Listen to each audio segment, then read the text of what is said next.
All right, good morning. Dan O'Shea, Chief of Police, Rockford.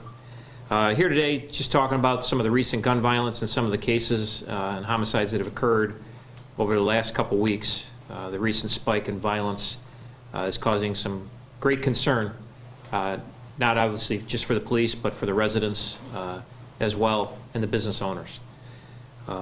Starting with the murder from last night at the Waylo Citgo gas station in the 2900 block of West State Street. The 34-year-old male from Rockford is deceased from that shooting. 4 other individuals, a 46-year-old male, a 26-year-old male, a 24-year-old female, and a 56-year-old male, all from Rockford, were also struck by gunfire from the assailants in that case. Officers were on a call, an unrelated call in the area, heard multiple rounds being fired from different caliber weapons, received a phone call then shortly thereafter for the gunfire at Citgo. Officers responded over there. One of the victims self-transported, another one went to a residence, 2 were transported by the fire department, and 1 is deceased on scene. It's an active, ongoing investigation. We believe the individual, or the suspects were targeting the deceased individual at this point.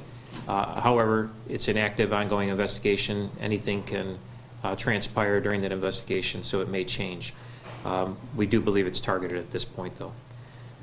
Last night at about 11:30 p.m., gang unit detectives were doing a working crime reduction detail looking for some violent offenders and known gang members that have been doing some of the shootings. That happened in the area of State and Waldo and State and Tay. While the detectives are out there, they observed several cars stopped in the roadway. One of the detectives pulled up near those vehicles, and an unknown shooter from one of those vehicles fired at the detective vehicle, striking the detective car through the front windshield. The cars scattered from there. The detective, even with glass fragments in his head, managed to pursue one of the offending vehicles. Pursuit ensued, a foot chase afterwards. In that case, one of the individuals from that car fled, had a gun on him. We recovered two guns from that investigation last night.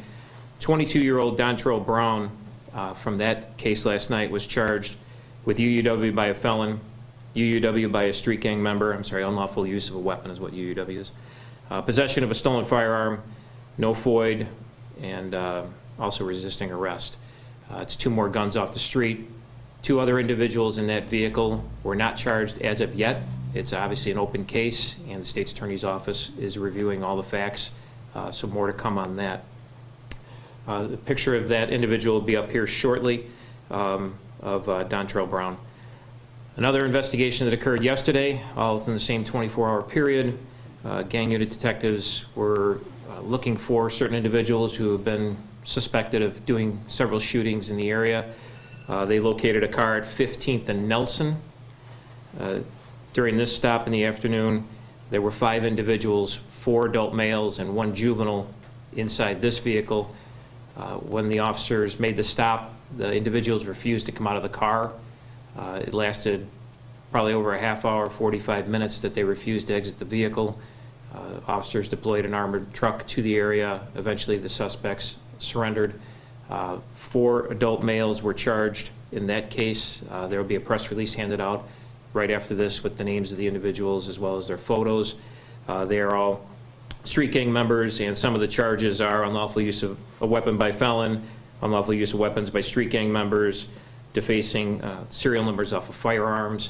2 more guns were recovered out of that car and in that investigation as well. There's also a 15-year-old juvenile that was charged in that case as well. Obviously, that's a very busy 24 hours right there. On top of that, the murder on 1400 Jefferson from a couple weeks ago, that's still an open, ongoing investigation. There have been firearms recovered in that investigation as well. I won't go into numbers and specifics. That's open and ongoing. There's the murder from the 2100 block of Oregon from several weeks ago. That's also an open, ongoing murder investigation. And then Benton Street murder, we are still looking for Mr. Darrell Lyles. There's a warrant out for him, and we're looking to pick him up on that case. These are just some of the highlights of some of the violence that has just jumped off in the last month and a half. To say it's disheartening is not doing it justice. It's very, very aggravating. We're looking for the public's help to help us solve some of these cases. The amount of guns and violence that are occurring is completely unacceptable. To add to that, shooting at the police, I can tell you right now, I will use every resource known to me, state, local, federal, and we will hunt these people down that think they can shoot at the police. We will not sleep. And I've been on the phone all day with every agency, federal, state, and local, as well as the prosecutor's offices, and we are going into active, aggressive mode to find these individuals and put them in prison where they belong. Shooting at the police is just not going to happen in this city. So